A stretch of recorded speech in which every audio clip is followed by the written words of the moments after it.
Hello, everyone. We're ready to start.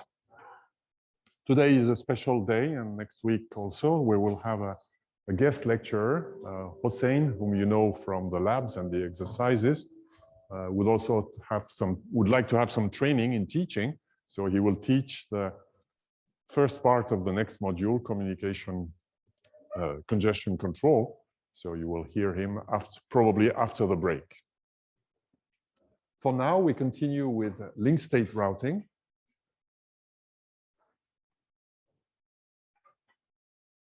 We have seen Ospf, at least a first set of functions of Ospf.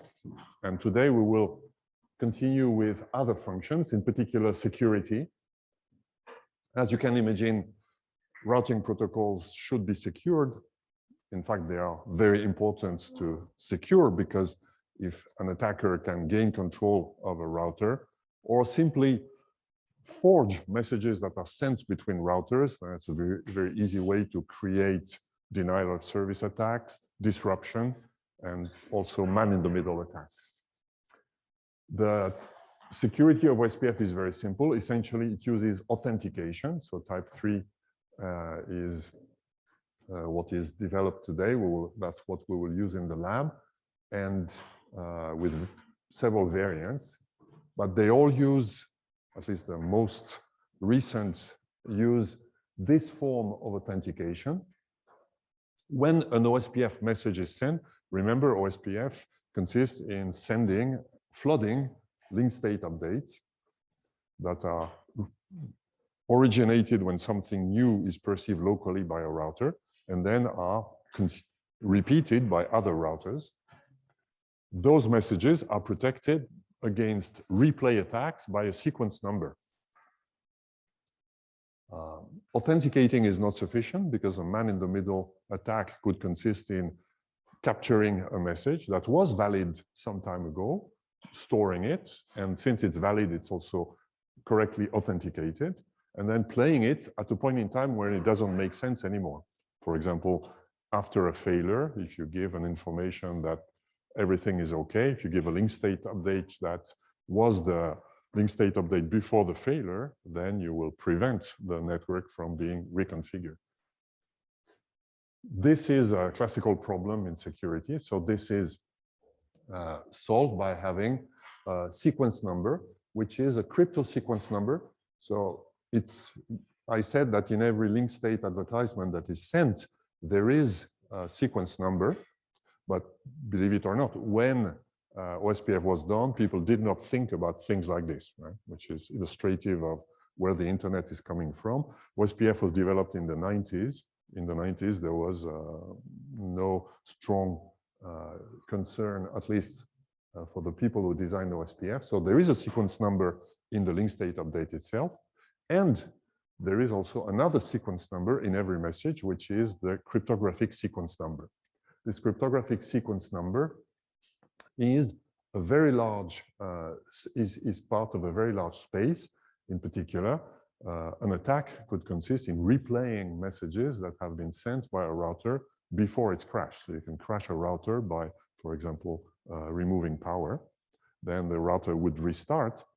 Then here in Ospf, we make sure that the sequence number is incremented after every start of the router by having a boot count, which is recorded on permanent storage on disk, here, which makes it for a very long, I think it's a 64-bit number, so that whenever it will wrap, when Ospf probably doesn't exist anymore.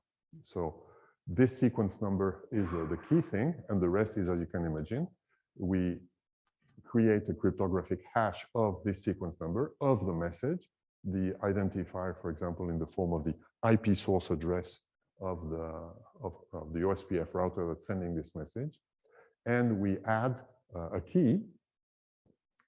We hash all of this, and that gives us a MAC, message authentication code, or a digest, that can be then verified by whoever receives this message and has the key.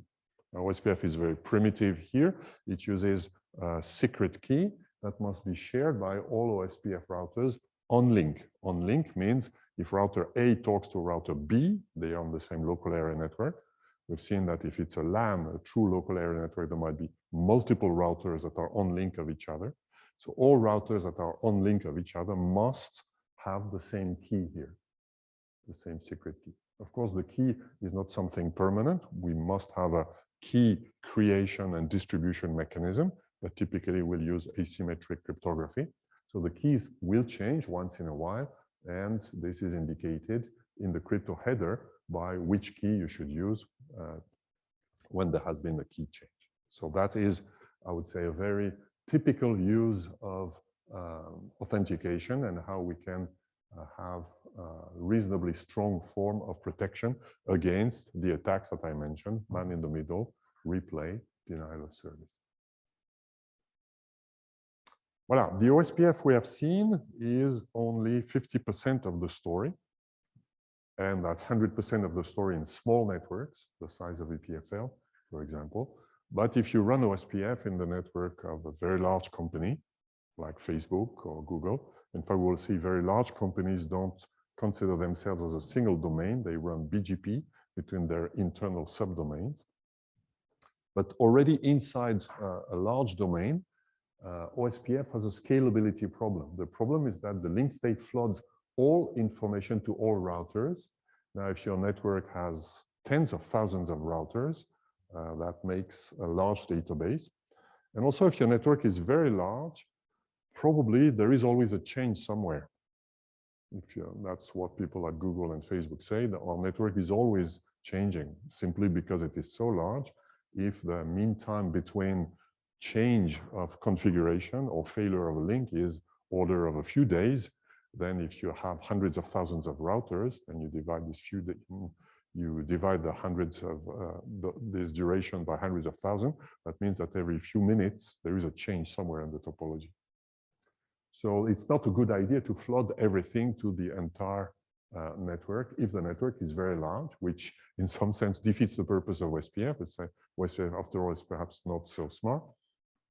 It is still smart, but has the scalability problem. The scalability problem is solved as usual. The universal mechanism for solving scalability is to create a hierarchy. We organize the world into units, and then the units talk to each other. Not every member of a unit is involved with interaction with every other member. So it's the same here. Ospf uses a relatively simple mechanism. We will see BGP a bit later in the course. We will see that BGP is another way to solve the scalability problem of how to interconnect multiple domains. Here, Ospf uses a variant of this. It doesn't do things the same way. It considers that the domain is split into areas. Here, I'm showing a domain that has 3 areas. The typical Ospf domain will have much more than 3 areas. If you have only 3, probably you would keep it a single area, but you may have tens of areas. And the hierarchy, the areas are connected to a special area, the backbone area, which is always called area 0. So Ospf must have the concept of, if you use that hierarchical version of Ospf, you must organize your network such that there are typically backbone routers, which is how most networks are organized. And the backbone routers, they belong to what is called an Ospf area called area 0. And the second, so that's the first element. Then Ospf puts a restriction on how the network must be organized. It is that every area that is not the backbone must be connected to the backbone. I said it's a restriction, but that's the way networks are very commonly organized. So here I'm showing area 1 that is connected to area 0. Area 2 is connected to area 0. Area 1 is not connected to area 2. There is no, although it is here by this link here, but as we will see, it will not be a direct link. The second thing to observe is that in order to communicate between areas, we use routers that are in both areas. For example, here, router X4 is in area 2 and is in area 0. We will see that for BGP, we do things differently. In BGP, you belong to one domain or the other. and two BGP routers at the boundary of the domains are used to speak to each other.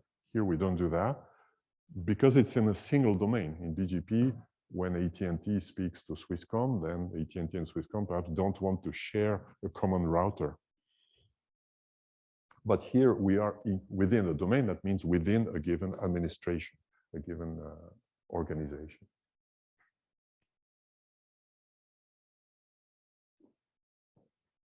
How does it work? Well, the first principle is that inside an area, we do what we said last week, link state routing. We flood the topology inside the area, and all routers inside the area compute all the costs to all and the paths, best paths to all destinations using Dijkstra's algorithm. Then routers that are in two areas, that can be only border routers that are both in area 0 and in another non-zero area. Such routers, they belong to both and they do the link state thing in both. So X3 will do link state routing in area 0 and in area 1. And then they will analyze the distances in each of the area, and they'll pass the information from an area to the other using a mechanism that is called summary information, aggregated distance information, as we will see in a second. So let's look on an example here how this works. I start here on the right with, for example, routers like B1, B2. So they, using Ospf like we've seen before, they all exchange their link state updates and they all have this map, which I give here in pictorial form. Each of the four routers in area 1 have this image. They know in particular that B1 is connected to N1, B2 is connected to N2, and they have also all the costs here. So the link state database is present in those four routers. Now, using Dijkstra, for example, X4 will compute its distance to N1, which is 10. So from X4 to N1, we have a distance of 10. The other path is longer. That's the path inside the area. And there could be other paths that go a longer way, but they're not considered. We consider here only the paths inside the area. So X4 has those distances to N1 and N2. And similarly, X6 has those other distances to the same two prefixes. We've seen that they all have the same database, but every router computes its own distances and also, of course, next hop using Dijkstra and has different results. That's business as usual in area 2. I said area 1, it's area 2. Then, because X4 and X6 are also in area 0, they will inject in area 0 the information, which is given in yellow here, that X4 will say to area 0, it is as if they would say, I am connected. They will not say I am connected. They will send a summary link state advertisement that says, I know how to go to N1 and the distance for me is 10, which apart from the record type, it's called a summary record, a summary LSA instead of a link state LSA. But other than that, it is the same as before. It is exactly as if X4 had a direct link to N1 and also to N2. And for some reason, we had put the different costs on those links. So this is what X4 sees. And instead, in principle, we've seen in a link state operation, every router has its interface database. Here, it has the interface database plus the summary database, all the things it has learned from the other area, from area 2. So X4 will say this, will send a link state advertisement to the whole area. X6 will do something similar. And when this has converged, all routers in the backbone area has this image. They see now N1 and N2. They know they're not directly attached, but they know they can be reached via those two routers, and here are the distances. Now, all routers in area 0 can compute the distances here. They could use Dijkstra as if they would be directly attached, but we've seen that we can optimize Dijkstra when we have stub networks. Here, it's the same thing. Those networks N1 and N2 are not real nodes in the area, so it can be a bit more efficient than running Dijkstra. The routers run Dijkstra to know their distances to each other, And then they use this simple formula, which is one of the equations we have in the Dijkstra algorithm, which we find also in the Bellman-Ford algorithm. So it's called the Bellman-Ford formula. Every router in area 0 will compute the distance from self to N1, which is an external network learned from a summary LSA. By applying this formula, you will take the minimum of the distance from self to any border router. The border routers are 4 in this area, plus the distance that has been advertised from this border router to N1.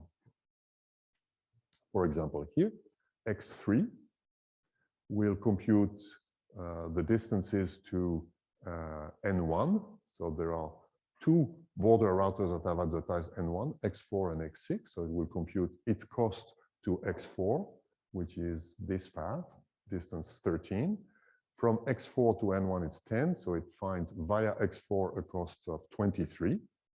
It will, that's the first it will find. It will compute another cost via X6, which is larger, 26. So it will take the minimum, and the minimum is 23. Of course, we don't simply take the minimum. We also remember which router was giving the minimum.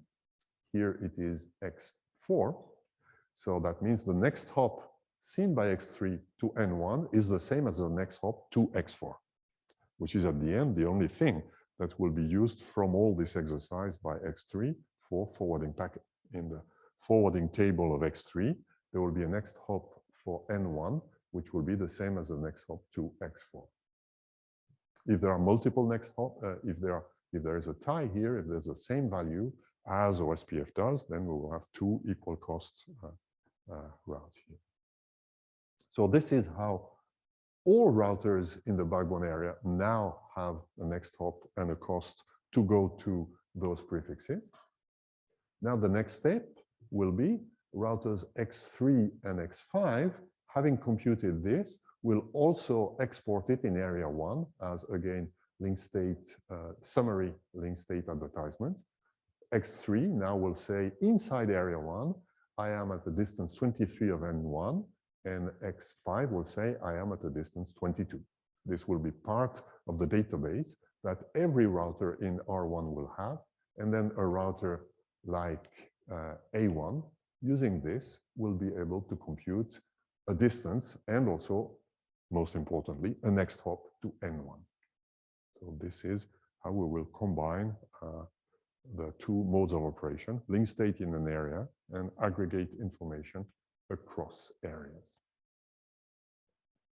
Well, a quick quiz to check your understanding of this procedure. We will use pickup. The number is shown here.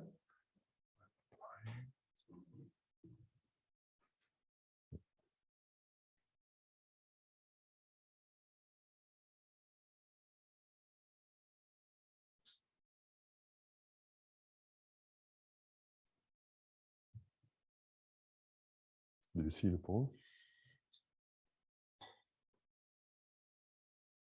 Yeah, it worked.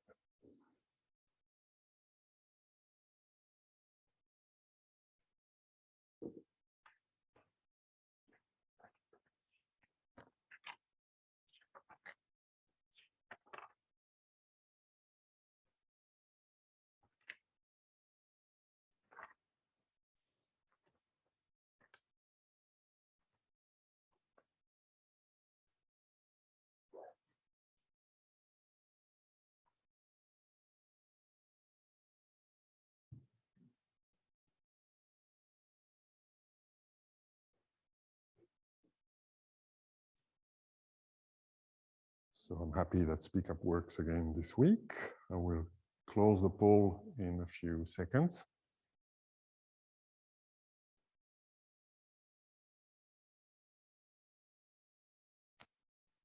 Closing.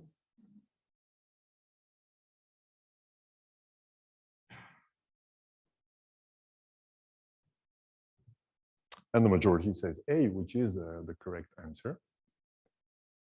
So when A1, which is here, compute the distance to N1, it has, because it knows N1 is visible only through a summary link state advertisement, it needs to apply this formula, find all border routers, the distance from all border routers, And we have seen that the principle of OSPF is that inside an area, we use what we've seen last week.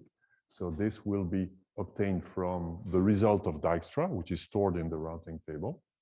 And this here is not in the routing table, but is from the link state database. That's a distance that's not at its own place here. So that's the first element. Another question now, if we zoom on router X3, how many link state databases does it have?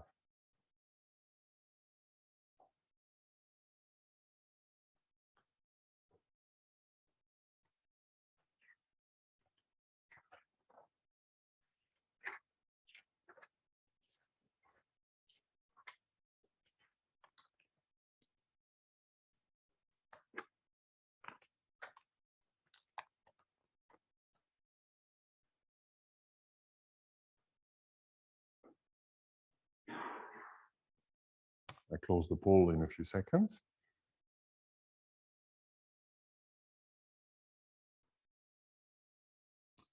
And the correct answer is 2, as we can see it here. Now, this is how X3 sees things. It is in area 0. It has this topology database, and it is in area 1, where it has also this topology database. So, of course, the job of backbone routers is doubled, but this is less complicated. Then it doubles. It multiplies by 2 the job. It's less complicated than having a topology database that would encompass everything, and we would have more n square type of scaling instead of n.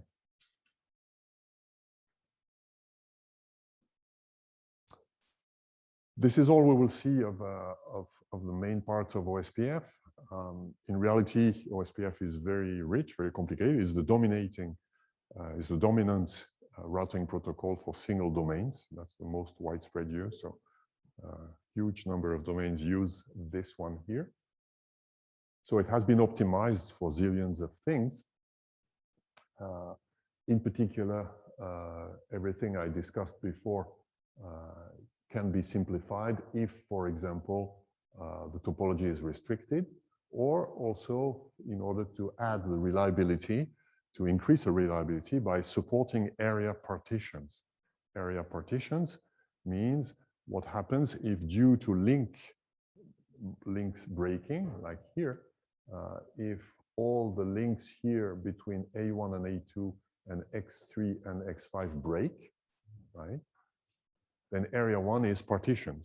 We cannot have a link state database that works, at least if we don't do anything to fix that, because we would have here the north part, which is disconnected from the south part. However, if they are connected via area 0, physically it's possible to interconnect them.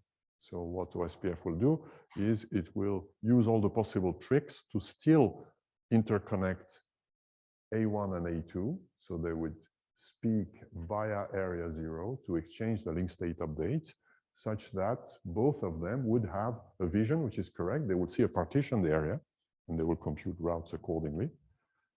Because a physical route exists, and we need to break a bit the principle of link state inside an area. So this is one of the optimization that is done, which adds reliability to OSPF, which means in a network where you put, like in this one here, in the network that I was describing here, we have a very typical scenario where the backbone has some redundancy. The simplest form of redundancy, the simplest topology that is often used that has redundancy is a ring. So here the backbone is a ring. And then if you interconnect your area to a backbone, you want to interconnect it also in a redundant way. So you will interconnect it at 2 routers. So that is a very typical way of organizing a network where you want some reliability. Typically in networks, you will stop the reliability and the redundancy at the very edge. So if there are more routers here, perhaps those routers are not connected to 2 routers of the rest of the network, which means they can lose access. But typically, we don't want to lose access of the main routers that are serving as transit here. So such mechanisms would allow to dramatically increase the reliability of the system except that when the backbone area itself is broken, then due to the way Ospf, this leading role given to the backbone area, Ospf did not develop a method to repair the partition area. Link state routing is implemented in Ospf. Ospf is the prototype system that implements link state routing. There is another one called IS to IS, which is a bit different, but is also popular, less than the Ospf, but is also well deployed. The ideas are exactly the same, but all the details are very different. So it's like if you can code in Java and you want to do it in C++, then it's considerable work.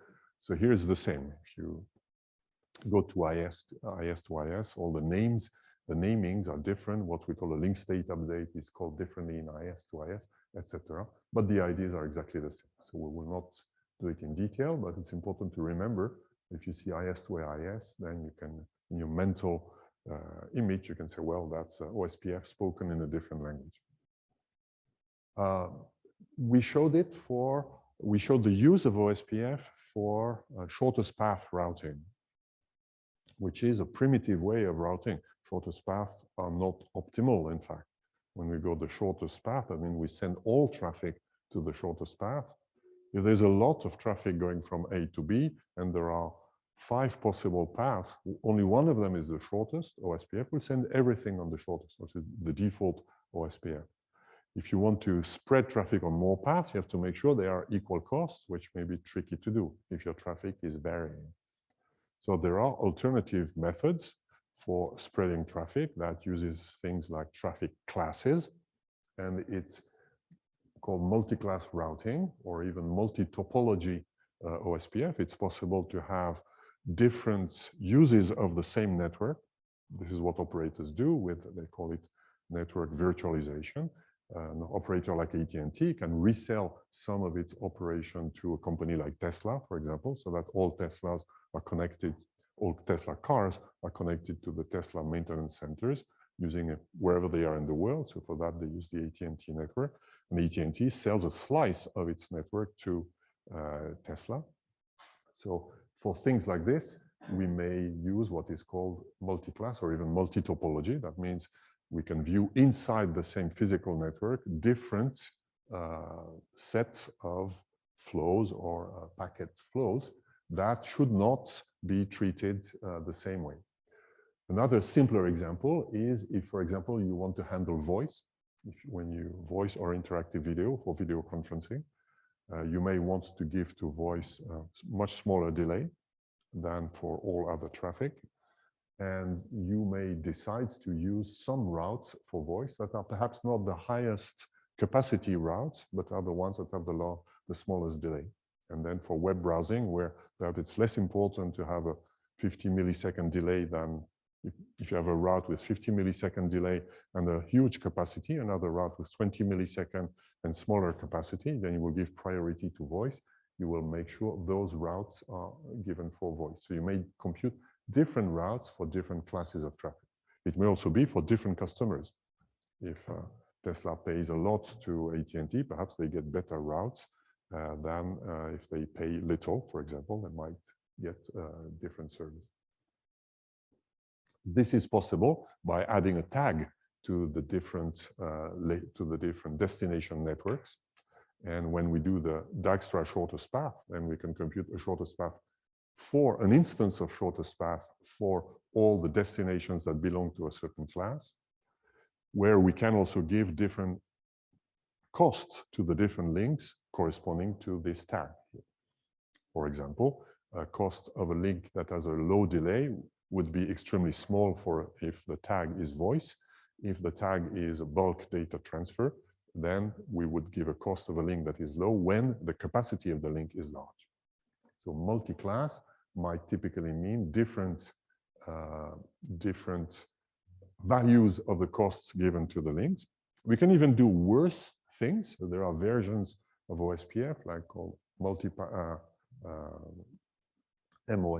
which is which instead of computing the shortest path might, for example, compute a path based on some other requirements.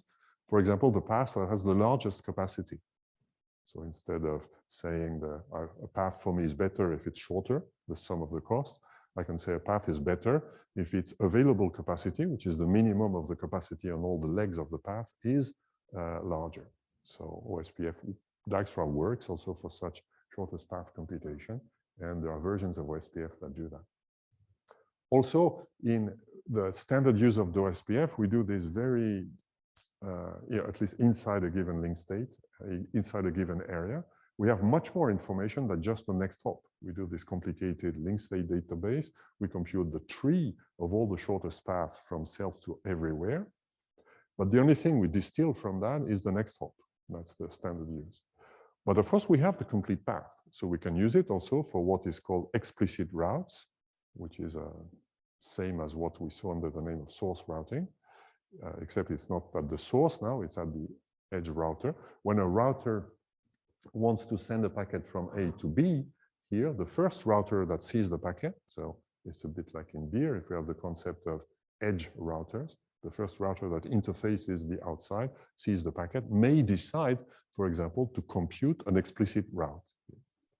That has values, for example, it's used in industrial applications. If we want to pin a certain quality of service on a route, do a reservation, for example, when you decide traffic from A to B should be allocated 1 megabit per second, you do the allocation, and then on your link state database, you will mark on each of the links that you have allocated this for this flow, and you will route the packets inside the Ospf cloud with source routing, which means here we use Ospf only to compute the routes, and then for forwarding the packet, we don't even use the forwarding table. Here is yet another form of use of something like Ospf. It could be Ospf, but it's typically not Ospf because it's in the world of bridges. This is a scenario that we've seen already when I have virtual LANs over an infrastructure, right? And now we've seen that the way to do it is to have bridges that support virtual LANs, and then every bridge will compute a spanning tree for each of the virtual LANs. Now, very often, if the network is large, you have routers here. So one way to do that, that's, for example, what we have at EPFL. I want virtual LAN 1 to be seen as a single virtual LAN. That means the few hosts that are on R1, they should think that the hosts that are on R7 are in the same local area network as themselves here. So one way to do that is to use what is called a tunnel to tunnel MAC packet. MAC packets means Ethernet packets. Put the Ethernet packets inside an IP packet. So this box here, which is a router, but also is a special box handling virtual LANs. When it has a red packet, for example, that must be flooded to the entire red virtual LAN, can put it in an IP packet that must be sent to R7 and R5. Therefore, would be multicast to R7 and R5. So there is one method of bridging virtual LANs, in fact, a very popular one, that uses exactly this trick. Now, imagine you're working at Juniper or Cisco, and your job is to design, do the architecture on how you would do this in a plug-and-play fashion. What I said is easy to do if we agree to do manual configuration. If I say, like in this case here, the red virtual LAN is in R1, R5, R7. Therefore, I create a multicast address to which those three routers subscribe. And whenever I have an IP packet to send through the virtual LAN that must be broadcast, I send it to this multicast address. But the question is, how do I, those multicast addresses correspond to what is called the tunnels. Now, if I want to do it automatically, how could the edge boxes like R1 discover automatically that it should create something that reaches R7 and R5? Here I'm proposing two solutions, and I would like to have your opinion as an architect, as a network architect. What do you think of these solutions proposed by your colleagues?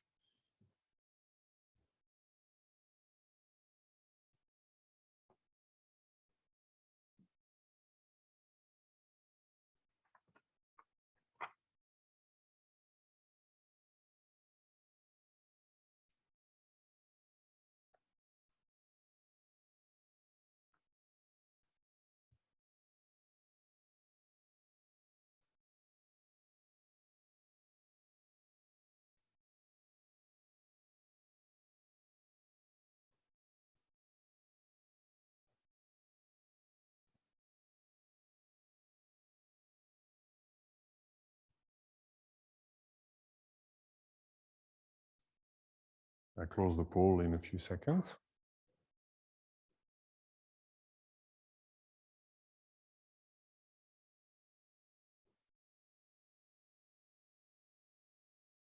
Closing. The majority says A. Of course, at this level of discussion, it's hard to say what is really right or what is not right. But it turns out that A is in fact what is done in one popular solution for this kind, for addressing this problem, which is called trill. So every route, B doesn't help because the MAC addresses don't say in which VLAN you are. Which VLAN you are is typically configured on the port. So this box is a combined bridge and router, and it knows because this is a red port, that is how it knows.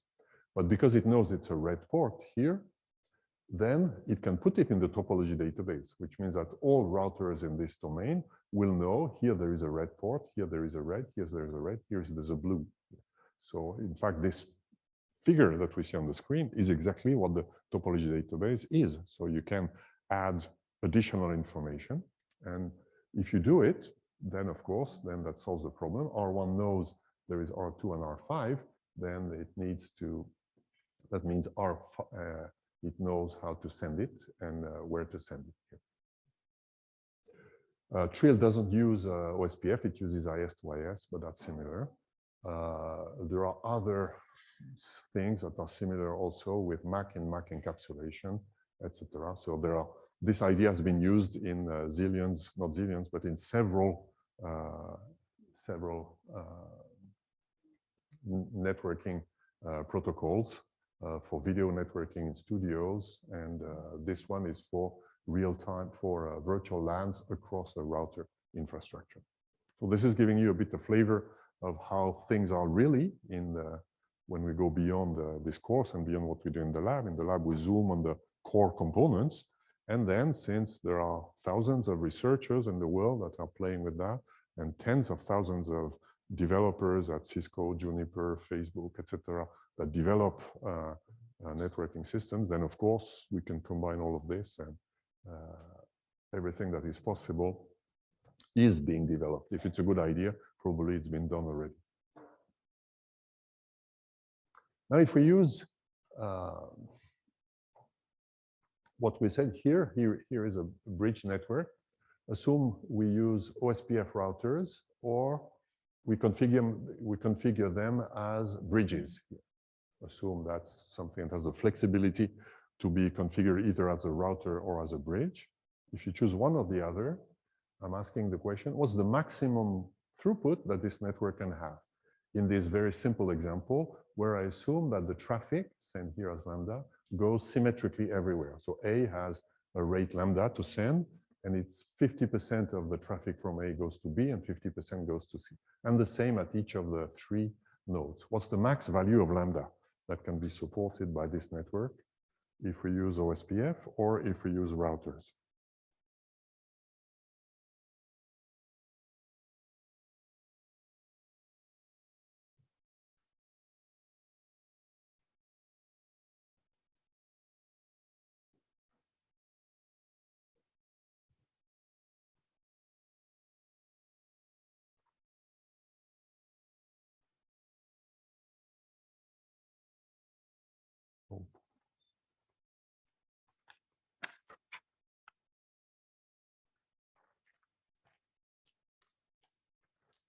close the poll in a few seconds.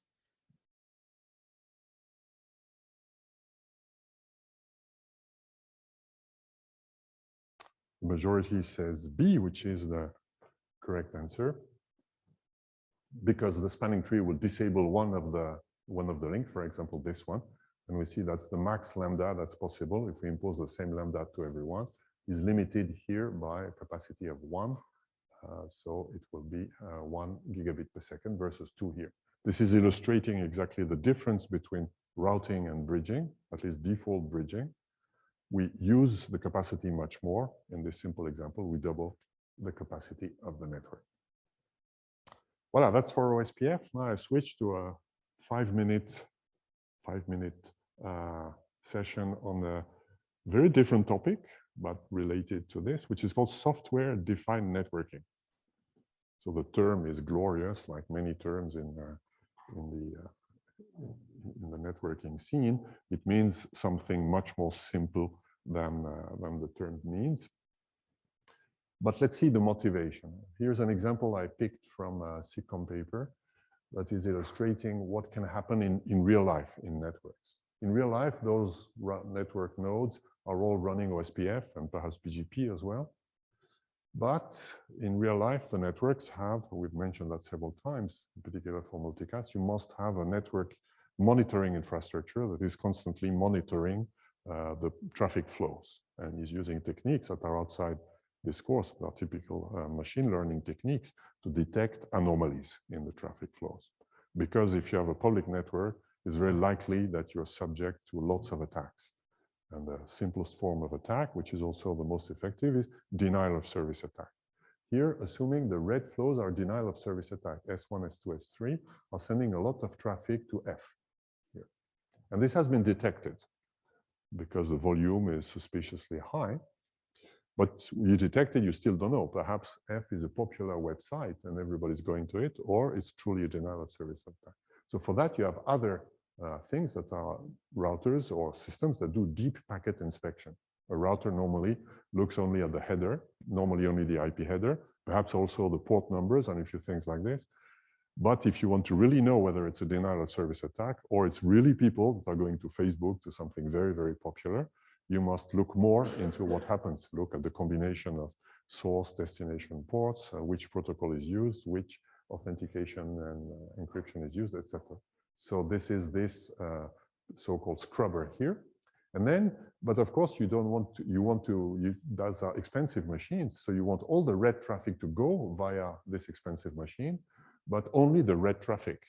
Because at the same time, your network is carrying perhaps the Tesla traffic, which is the blue traffic, and you don't want to divert all traffic here, because the traffic that is diverted here will see a huge performance penalty, because deep packet inspection is very expensive in resources. So the throughput will be largely reduced, which is a good response if it's truly denial of service attack, but will be totally inappropriate if the flow is not suspicious, which is exactly the problem. That means routers like ADE, etc., they need to take decisions that are not just based on destination IP address, but on out-of-band information that is coming from a monitoring system that decides those flows, or those packets that have those combinations of where they come from, what source IP address they say they have, what destination IP address they're targeting.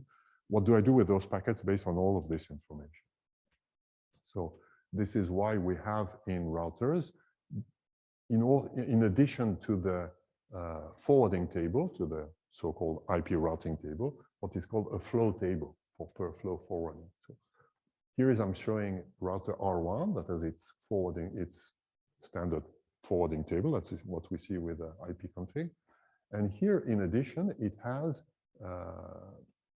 a flow table. A flow table says, for example, for every flow, what to do.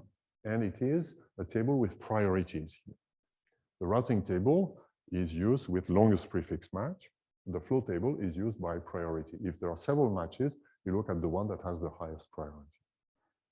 For example, if the flow table is given like this, here it means anything that comes on input 0 that has destination b.d.anything should go to output 2. And that's what this line of the flow table is saying. Another line says anything that goes to destination b.d. anything should be dropped. We should kill this packet because we have evidence it's suspicious packet or it's a packet that we don't want to have. The flow table has precedence over the routing table, typically, and if there are multiple conflicts in the flows table, hopefully all the conflicting rules don't have the same priority, and you pick the one with the highest priority value here. Now, if we see that if we have a packet here from A to that is sent to this machine here, b.d.h2, then because of the flow table here, it will match the first rule. So that says send it to output 2.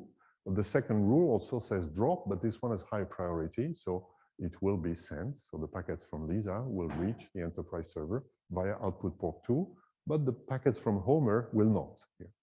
So this configuration of the flow table, because Homer will not, because it matches only the second line here. It also matches the routing table decision that says that it should go to output port number 1, but this has precedence. So the combination of this, in this specific case, means everything that goes to b.d is forbidden. That's an internal server. We don't expect anything from the outside to go there, except if it comes from port 0. And if it arrives from port 0, it should go via port 2 here, in contrary to the default rule that was given. So this is an example of things you can do with flow tables. Now the question is, how do you put those flow tables? And the solution is very easy. Since it's coming from out-of-band information, you send it via out-of-band information via a central controller, which is called the Sdn controller, which means that practically today all routers and switches can have what is called an Sdn Listener, which is the thing that can receive information from the controller and use that to write the rules in the tables. This is, for example, what Facebook obviously does.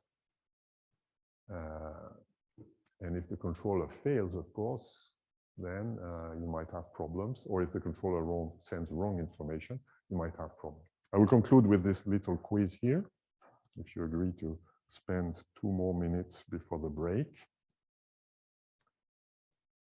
Now we have seen 2 competing forms, one that writes the routing table, that's Ospf, another one that writes the flow tables, that's Sdn. Do we need both?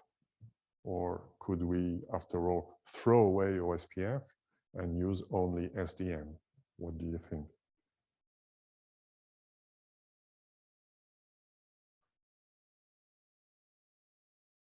No, let's do that.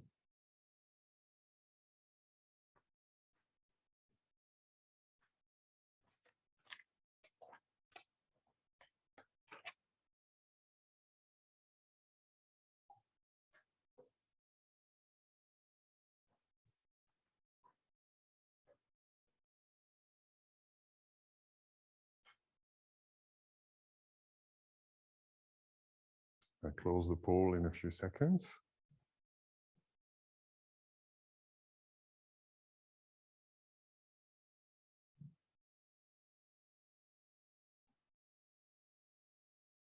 Closing. The majority of you says B, which is perhaps too dogmatic. I mean, routers, and those are all things man-made. So you can imagine that things work very differently from anything we see in this course. So it's possible to do a router with only things that are manually configured with only flow tables. It's possible, it will work if you're able to find a way to do your flow tables correctly.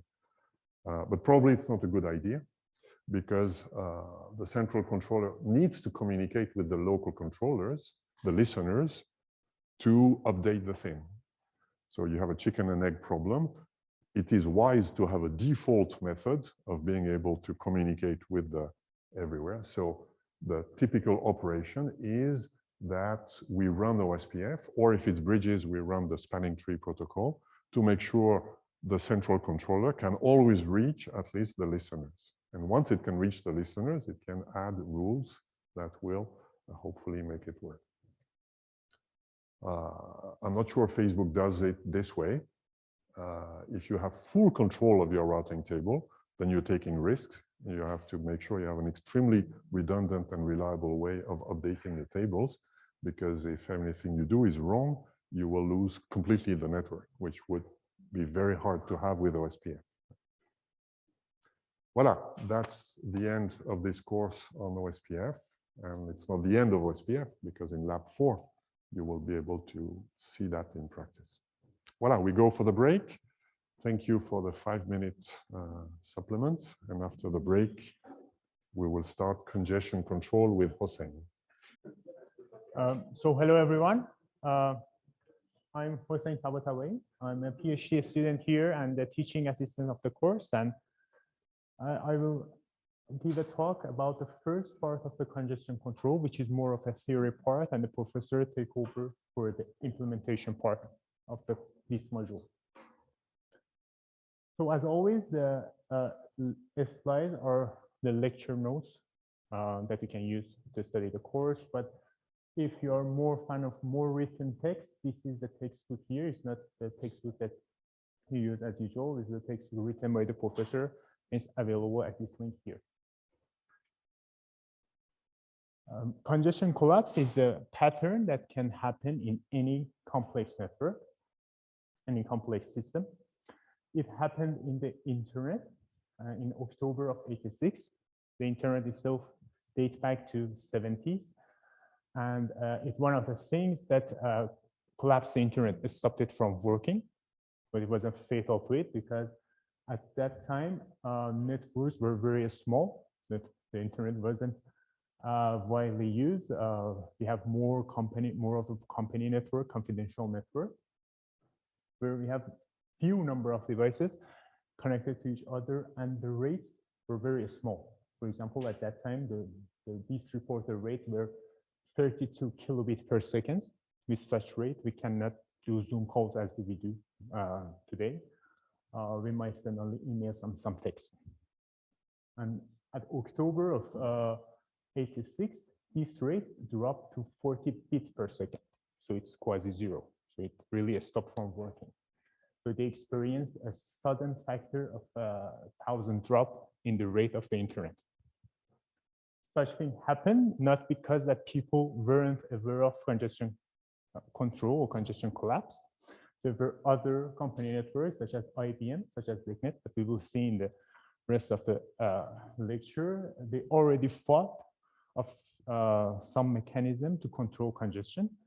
Internet wasn't one of those companies because they didn't care.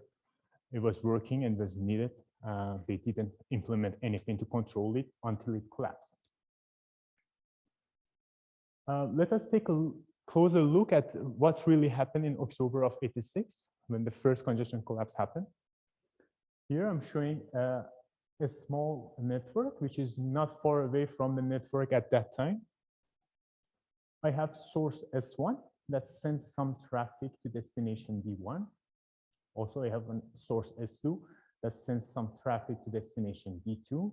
So there are two traffics, one coming from S1 to D1 and one coming from S2 to D2. S1 and S2 are connected to this router here with these two links. The capacity of this link is 100 kilobits per second, and the capacity of this link is 1,000. So the thickness of each line shows the capacity. So this line here can be an Ethernet connection. It can be a Wi-Fi connection. This router here is connected to another router with this transit link with this capacity. And finally, we have these two links which connects this router to the destination D1 and D2. S1 and S2 are greedy sources.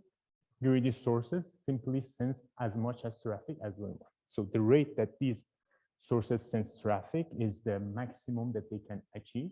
From S1 point of view, S1 sees that's connected to the network with this link here. Therefore, S1 sends at this rate. So the rate that S1 sends traffic to D1 is 100 kilobits per second. S2 is also greedy. So S2 also sends at the rate 1,000 kilobits per second, the rate that it sees from the network. But this causes a problem because when the traffic coming from S1 and S2 hits this transit link at this router, we might experience some losses. This is simply because the submitted traffic to this link, which is the sum of the traffic coming from S1 and S2, it is 1000 plus 100, is 10 times higher than the capacity of this link. Of course, in this router, we have some buffer management to do some damage control, but since the link is very large, since the rates are very large, sooner or later, these buffers will be full and we start dropping packets. Therefore, only a fraction of the submitted traffic to this link will make it through the destination. So if S1 sends at rate 100 kilobits per second, the rate that we will see in the destination, the rate that we will see in this link here is something less, is a fraction of it. To make things even simpler, we assume that the loss is proportional to the submitted traffic, meaning that here, the submitted traffic to this link, the aggregate of S1 and S2 is 10 times higher than the capacity. Therefore, 10% of the traffic will make it through. But what is the percentage of the traffic of S1 that make it through? We assume it's proportional. So if the accepted ratio of accepted traffic is 10%, it is same for S1 and S2. So 10% of S1 and 10% of S2 will make it through this link. Now the question is, in this network setting, with these assumptions, what would be the useful rate that we will see in D1? So of course, the TCP will recover the packets that are dropped by doing retransmission. So at the end, we will see a useful rate, a throughput, that the packets are sent and reached by the destination. And I'm asking you what you think about this.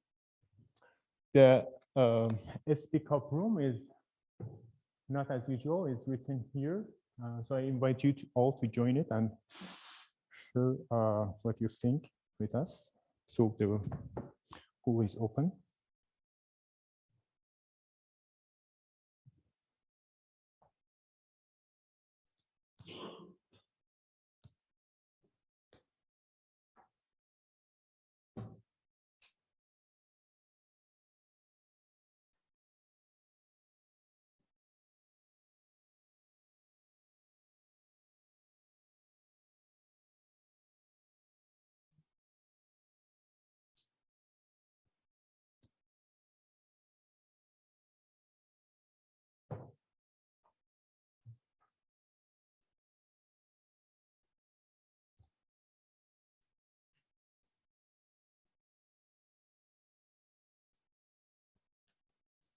We have another 20 seconds.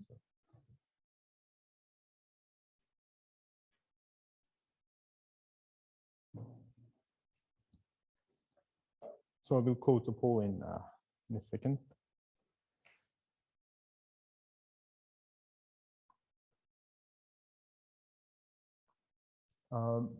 So most of you are saying that the answer is A, 10 kilobits per second, which is the correct answer. So how do we compute it?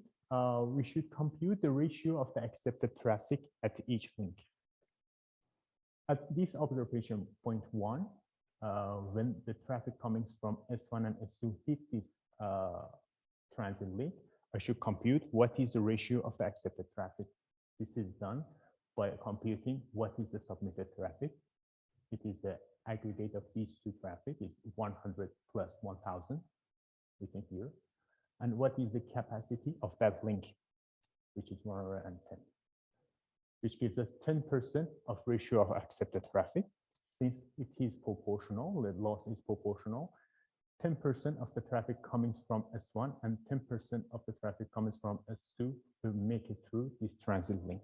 So for S1, we will have 10. For S2, we will have 100. For S1, things are easier because when it hits the other link, whatever gets in gets out. This is simply because the submitted traffic at this link is less than the capacity. So the ratio of acceptance is 100%. And the rate that, the useful rate that S1 sends traffic to D1 is 10 kilobits per second. However, for S2, we experience another loss because here at observation point 3, The submitted traffic comes from S2 is 100. However, the capacity is 10. Again, it gives us a 10% of ratio of acceptance, which means that only 10% of the traffic coming from S2 on this transit link will make it through. So we will have 10 kilobits per second for both sources. But if you think about it, if we have a global view of the network, we could have observed that S2 will never reach more than 10 kilobits per second anyhow. Because in the path of the traffic from S2 to D2, there exists a link with a capacity of 10 kilobits per second. And this is the maximum that S2 will achieve in this network. And there is no point in sending more. By sending more, the only thing that S2 does is hurting the rate that others can send. As you can see, if we inform S2 to send at this rate, at 10 kilobits per second, we could have allocated much more to S1. S1 could have reached 100 kilobits per second. So the first take-home message is that, so if you implement a network, use it simply doing greedy sources might be inefficient. You should do it in a smarter way. Why discuss inefficiency? So because you see, when the traffic comes from S1 and S2, once it gets through this transit link, only a fraction of the traffic of S2 will make it through. But of those packets of the traffic that has survived here, is not dropped here, they make it through this transit link. Again, only a fraction of them will make it to the destination. So we are using the resources of this network, this transit link, to send some packets, to send some traffic that will never make it to the destination and will drop eventually. And that causes inefficiency that hurts others. Let's see another two example. Here I'm showing a ring network. So we have some nodes that are connected to each other in a ring manner. At each node, a source enters a network with the destination exactly 2 hops away. Meaning that at node I have source I that enters the system, uses 2 links and goes out at node I plus 1, I plus 2. So I have it at every node. This is the same case. For example, at this node here, source comes in, use 2 links and goes out 2 hops away. In this network, I assume that I have perfect symmetry, meaning that all links here have the same capacity equal to C, and all sources sends data at the exactly same rate, lambda. And we want to see what is the useful rate that each source achieves. What is the throughput? What is the rate that traffic goes out? Why it can be different different from the traffic that is submitted? Because again, it's the same problem. We might have some losses. If you look at each link is shared by a fresh traffic coming from a source that entering the network, also by a transit traffic that is coming from the previous hop. So this link here is shared with this fresh traffic and this transit traffic, and there might be losses, and only a fraction of the traffic will make it through. And the same thing happens here. So this transit traffic is competing with a fresh traffic, and again, it might be a fraction of the traffic will make it through that link. I'm calling them lambda prime and lambda second, and this is what we reach in the destination. In the first case, when we are below the capacity of the network, when the rate that sources sends data is less than half of the capacity, there is simply no loss. So whatever gets in the system gets out. So lambda second is equal to lambda. The submitted traffic to each link, it is lambda plus lambda prime, and it is less than C, less than the capacity, so we don't experience any losses. But what if we go behind this threshold? What if we go behind the capacity of the network? Then there is some losses, and we can apply the method that we observed a minute ago in the previous example to compute lambda second. we again compute the ratio of the accepted traffic. So if we zoom at this link, what is the submitted traffic to this link? So we have one fresh traffic coming from this node here, and one transit traffic coming from the previous hop. The fresh traffic has rate lambda, and the transit traffic has rate lambda prime. Since we have perfect symmetry, all transit traffic have the same rate. Therefore, the submitted traffic is lambda plus lambda prime. We know that the capacity of each link is equal to C, and this gives us the ratio of the acceptance at each node. Again, this is because we have perfect symmetry. Therefore, lambda prime is this fraction of lambda, and lambda second is the same fraction of lambda prime. This gives us two equations and two variables. We can solve it, and it's keeping the middle part, and you can obtain this function here. So I'm showing you lambda second as a function of the rate that we submit to the network as a function of lambda. And here I'm plotting it.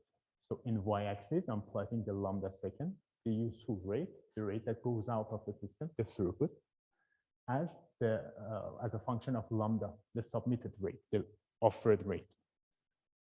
And you see, when we are above this threshold, when we are above the capacity of the network, this is this function here, which is a decreasing function. And this is exactly congestion collapse. So we increase the submitted traffic to a network, but surprisingly, we are seeing less in the output. So we are seeing less useful work in the output. So if you do a Taylor expansion, you can observe that lambda second has a growth of 1 over lambda, meaning that the limit of useful work is 0. Why this is happening? This is because the same thing. So only a fraction of the packets that are coming from a fresh traffic will make it through this link. They will survive, make it through this link. But of those packets that are not dropped in the first node, again, only a fraction of them will make it to the destination.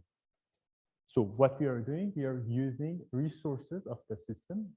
We are to send some traffic, to send some packets that will never reach the destination. They will be dropped eventually. So that's useless work. By submitting more, we are actually doing more useless work and less useful work. And this is what we're observing here, that as the submitted traffic increases, the throughput decreases. This is exactly congestion collapse. Congestion collapse is a pattern that might occur in any complex system. We already observe it in networks, but it might occur, for example, in a road traffic system. And the pattern is you reach a regime where you offer more, you see less useful work. But in this example, what do we like is to operate at this point. Each source here can achieve half of the capacity. In this example, is 10. And we somehow want to adapt the rate that our sources sense to reach this maximum, to be maximally efficient and avoid congestion collapse and such inefficiency. So what do we do to be maximally efficient? One way to do it is to maximize the total throughput. Total throughput is the sum of the rate that goes out of the system. Let me explain it in this example. This is an example that we will see several times during this lecture. Here we have two links. Both of them have the same capacity equal to 10 megabits per second. And we have several flows using these links. For example, I have one red flow that uses both of the links, and it sends traffic at rate x0. I have another flow, blue flow here, that uses only the first link and sends traffic at rate x1. And I have 9 flows of type green that use only the second link, and they send traffic at rate x2. And I want to maximize the total throughput. The total throughput in this example would be the aggregate of x0 plus x1 plus 9 times x2. Let me ask you what your computation gives for the maximum total throughput in this example.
So we have less than 10 seconds.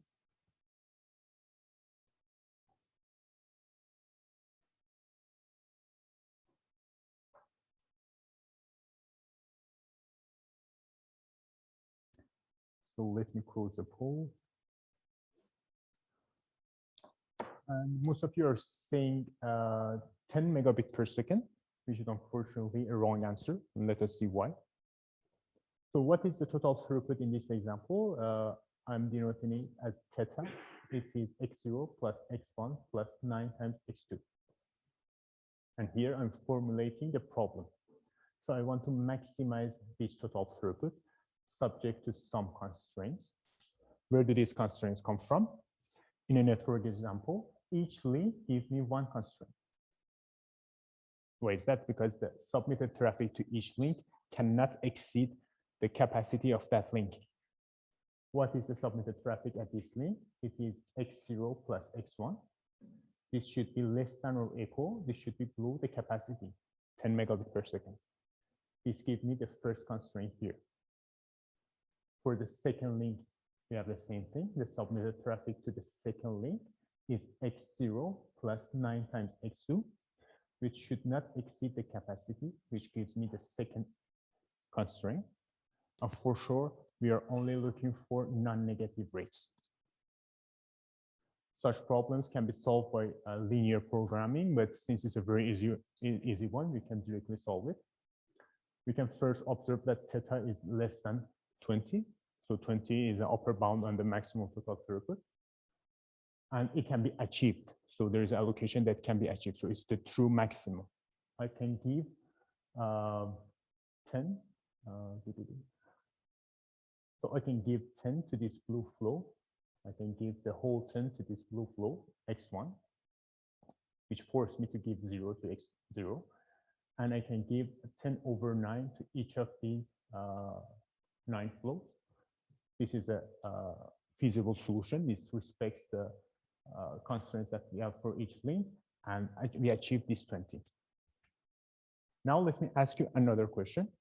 Among all allocations, among all choices of the race, that this maximum total throughput is attained, this 20 is attained, which one, what is the value of the x0? So I open the poll.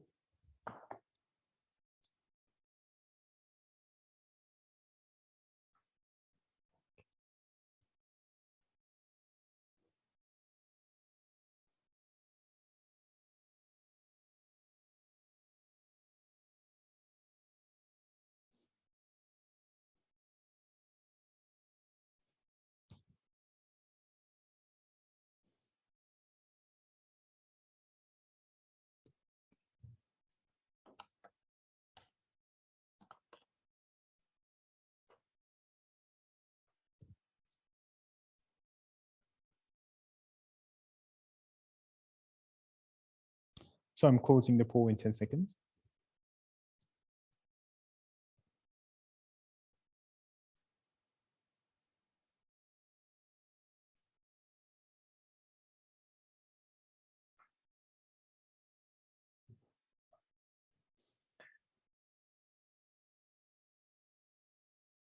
So the majority says none of the above, which is the correct answer. So the problem here that we are looking on non-negative rates that, okay, so it's very slow, but we are looking at non-negative rates that satisfied our link constraints. Moreover, this maximum total throughput that we already computed is attained. So the total throughput is equal to 20. And it happens that this problem has a unique solution where the rate that we allocate to flow 0, x0 is 0, which is not an interesting allocations. So it's a non-desirable allocations because in this simple example, maximizing a total throughput was at the expense of shutting down one flow completely. We are giving 0 to one of the flows, which is a non-desirable thing. It means to be maximally efficient, we should think of another definition. Being simply maximizing a total throughput is not a good solution. And that leads us to the concept of Pareto efficiency. We say, okay, so I should, maybe I can reconnect it just so.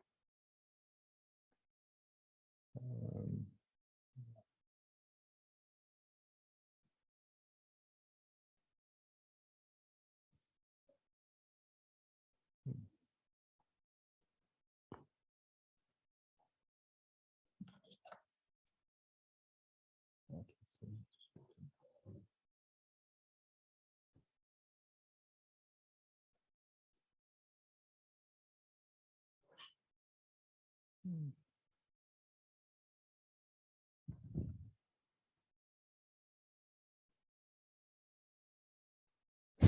sorry, what's the complete bit?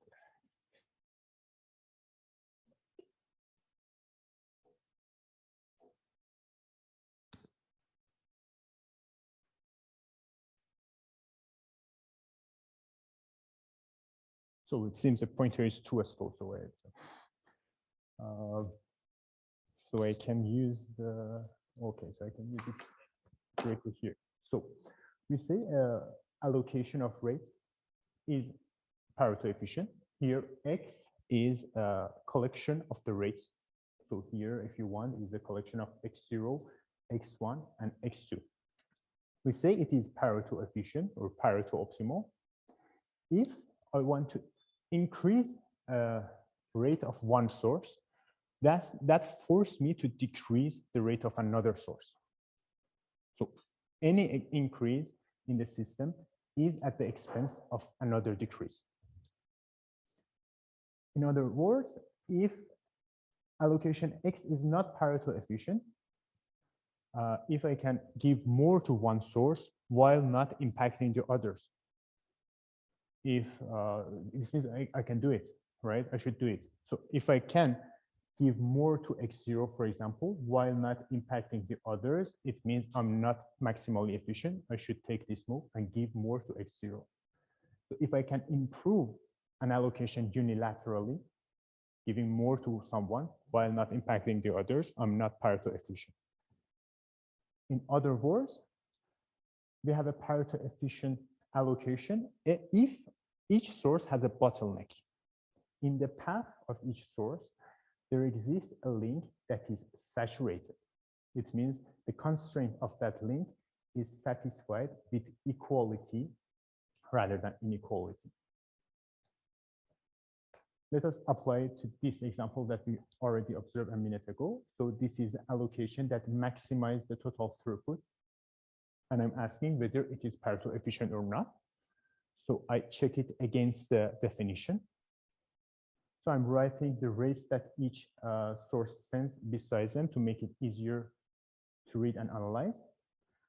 Here you see that this link is saturated because 0 plus 10 is equal to 10. Therefore, the red source flow 0 and blue flow has a bottleneck. It means if I want to increase the rate that I'm giving to X0, I must decrease the rate that I'm giving to X1 because this link is saturated. Same thing here. The second link is also saturated, meaning that blue flows also have a saturated link, have a bottleneck. If I want to increase the rate that I'm giving to these green flows, X2, I must decrease the rate that I'm giving to X0. So I cannot increase any of these rates unilaterally, which means this is a Pareto efficient allocation. More generally, the allocation that maximizes the total throughput is always a Pareto efficient one, is always a maximal efficient one. So it's time for a little quiz. Here I'm showing you another network, which is not very different. Here we have 3 links with these capacity 2, 9, and 10 gigabit per second. And we have some flows that are using this network. I have, for example, direct flow, flow 0, that is using the 3 links. And here I'm proposing several rate allocations. X0 is the rate that I'm giving to flow 0, X1 is the rate that I'm giving to flow 1, and etc. And I'm asking you which of these allocations is a Pareto efficient allocation. So I invite you to join the Speak Up and share what you think. Okay.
So I'm giving you more time since it means a bit more computation.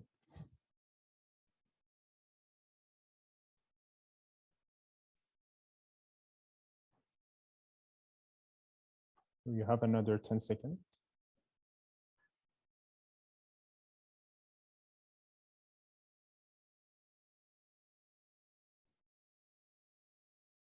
So let me close the poll. And the majority is saying it's B and C, which is the correct answer. And let us see why. So let us go through each of these allocations one by one to see whether they are Pareto efficient or not. So for allocation A, I'm writing the rates of each source beside them. So these are the rates allocated by allocation A.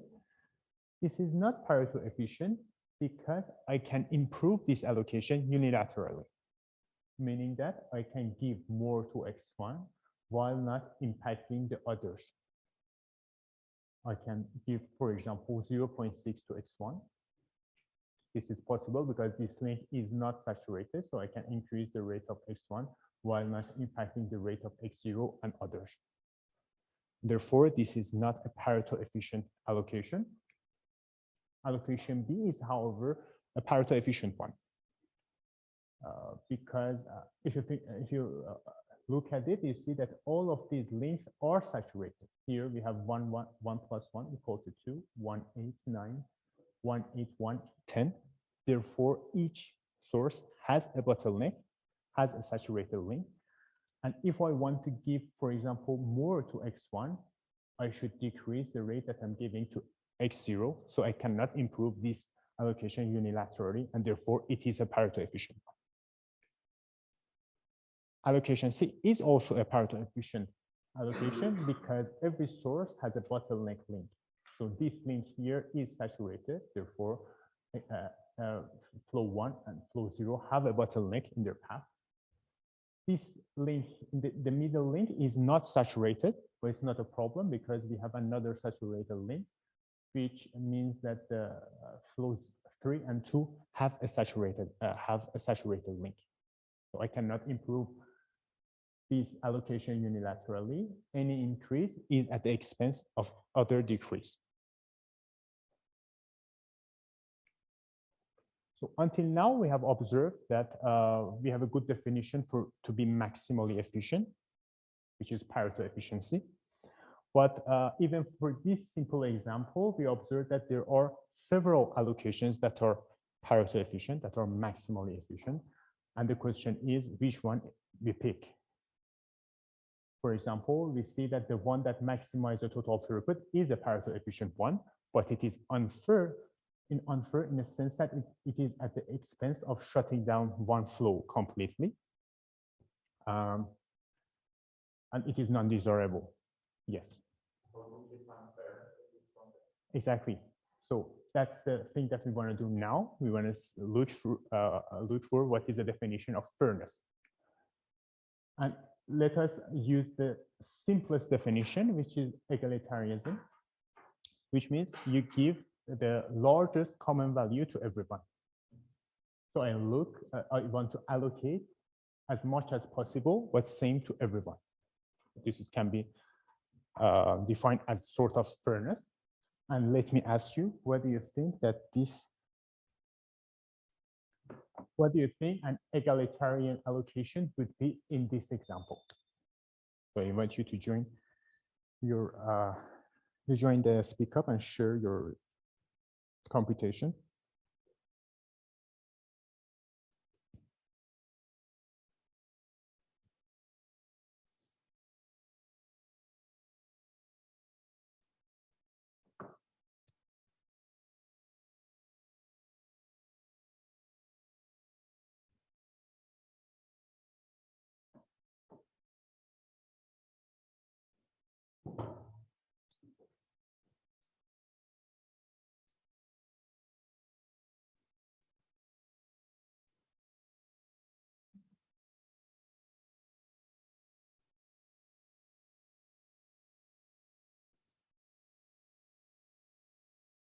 So you have another 20 seconds.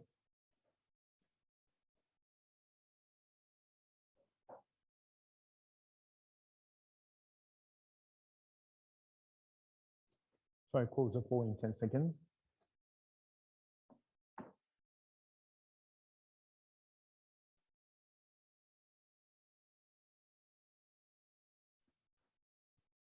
So the majority of the class is saying that it is B, 1 megabit per second to everyone, which is the correct answer.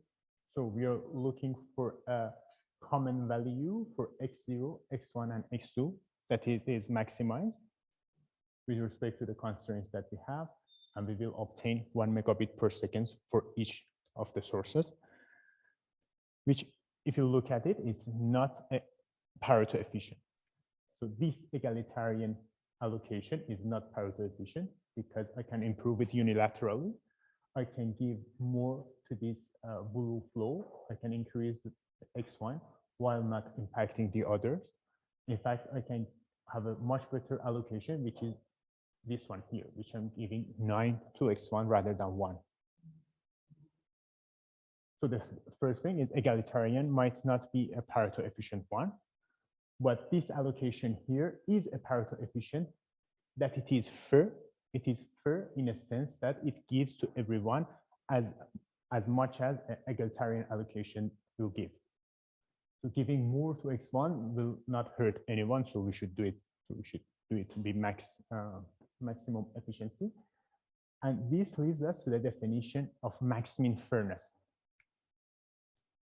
Being max-min fair, having a max-min fair allocation means any increase in a rate of one source must be at the expense of a decrease in the rate of another source that it is not richer. So to give more to someone, you should take from someone that is not richer, and that contradicts the fairness in this definition. So if I want this definition, so in other words, if I want to give, so let me explain it later. Let's see this example. So here is the two allocations A and allocations B that we already observed for this example. And I'm asking you which of these allocations are max-min fair allocation, max-min fairness. I already revealed the answer, but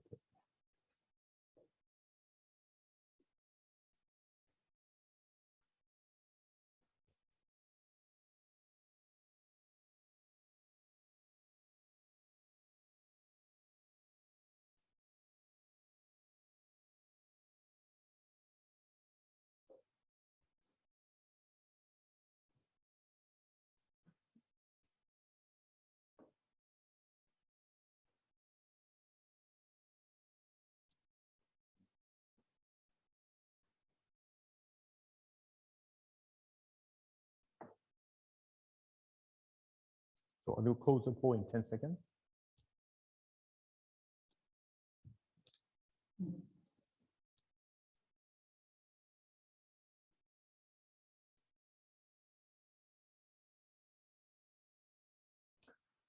The majority is saying allocation B. So let us see why. Allocation A is in fact a not max-min fair allocation, because I can increase the rate that I'm allocating to x0. I can, for example, give 1 to x0 rather than 0. And to do that, I must decrease the rate of x1 and x2, because these two links are saturated to satisfy the constraint of the problem. So I must give 9 and 1 to x1 and x2 instead of 10 and 10 over 9. What that does not contradict the fairness, because x1 and x2 are richer. So I can give more to someone that is poor by taking from someone that is richer, and that does not contradict the fairness. Therefore, allocation A is not a max-min fair allocation. However, allocation B is a max-min fair allocation, because any increase contradicts the fairness. For example, if I want to give more to x0 that has a rate 1 megabit per second, I must decrease the rate that I'm giving to x2 to satisfy this link. But x2 is not richer. x2 has the same rate as x0, and that contradicts the fairness. If I want to increase the rate that I'm giving to x1 here, I must decrease the rate that I'm giving to x0 to satisfy the constraints from this link. But x0 is not richer. In fact, it's much, much poorer. So that contradicts the fairness also. Same thing here. If I want to increase the rate that I'm giving to x2, I must decrease x0, that is not richer. That contradicts the fairness. Therefore, any increase contradicts the fairness, which means this allocation is a Pareto efficient allocation. A max-min fair allocation, sorry. So what is the math behind max-min fairness? First of all, given a set of constraints, if such allocation exists, it is always unique. Even stronger, even simpler. In a case of network, since we have linear constraint, max-min fair allocation always exists. So in a network problem, there always exists one unique max-min fair allocation. So there exists the max-min fair allocation. Moreover, the max-min fair allocation that you obtain, the unique max-min fair allocation that you obtain, is always a Pareto efficient one. And by this simple algorithm here, which is called water filling, you can find the max-min fair allocation in a network system. So what you do is you find egalitarian allocation, but you do it iteratively. So what I do, I want to do water filling first. I want to give the same value to everyone, increase it until I reach a bottleneck, until one of the links becomes saturated. For those sources that are using a saturated link, I cannot increase their rate. I froze them. And again, I apply the method for the rest. So I increase the rate until I reach another bottleneck. Here I'm showing a for loop where at each step, I find the largest possible common value by doing water filling for those sources that are not frozen until I reach a bottleneck, until one of the links becomes saturated, and I mark sources that are using that saturated link as frozen. So here we have a for loop that at each step, at least one of the sources becomes frozen, find its value in the max-min fair allocation, and therefore this algorithm terminates in a finite number of steps, which is at worst case the number of sources. Let us apply it to the example that we observed a minute ago. So at first, all sources are marked as non-frozen, and I want to do water filling. I want to find the egalitarian allocation for those that are not frozen. I want to maximize T, which is a common value for everyone. When I increase this T, the second link here becomes saturated. Therefore, I mark the ones that are using it as frozen because I cannot increase them anymore. Which the only non-frozen link becomes x1. So I do another step.